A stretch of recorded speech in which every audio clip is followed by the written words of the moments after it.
పెడుతుందా? వైసీపీకి అది బాగా క్యాష్ చేసుకునే అవకాశం అయ్యిందా ఈ మధ్య కాలంలో? ఒక్కటండి, ఇది ఎట్లా ఉంటుందంటే చంద్రబాబు గారి స్టైల్ ఆఫ్ ఫంక్షనింగ్, అలా మీడియా అనేది హైటెక్ సిటీకి శంకుస్థాపన చేసింది నేదురుమల్లి జనార్దన్ రెడ్డి.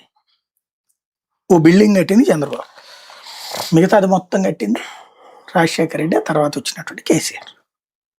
ఇవాళ ఉన్న బిల్డింగ్లన్నీ కేసీఆర్ వచ్చాకను, రాజశేఖర రెడ్డి తర్వాత కిరణ్ కుమార్ రెడ్డి, రోసే వీళ్ళ టైంలో కట్టినాయి కదా. ఈయన ఉన్నప్పుడు కట్టింది అదొకటి టవర్స్. ఆ తర్వాత ఈయన ఎప్పుడు అధికారంలోకి రాలేదు, కానీ హైటెక్ సిటీ నేనే కట్టానండి. ఎందుకంటే నేనే ఆలోచన అంటాడు. ఆలోచన అయింది కానీ క్రెడిట్ ఈయనే తీసుకుంటాడు.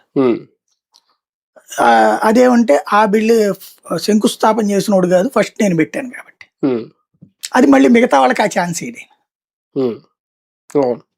ఇప్పుడు చంద్రబాబు నాయుడు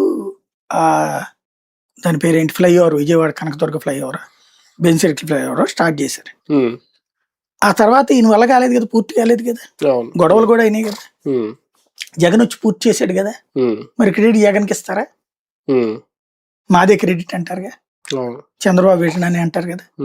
ఇప్పుడు ఫర్ ఎగ్జాంపుల్ ఇప్పుడు రోజు ఆ రోడ్డు గురించి చెప్తున్నారు, బైపాస్ రోడ్డు, కాజా నుంచి అక్కడ కలిపిన రోడ్డు.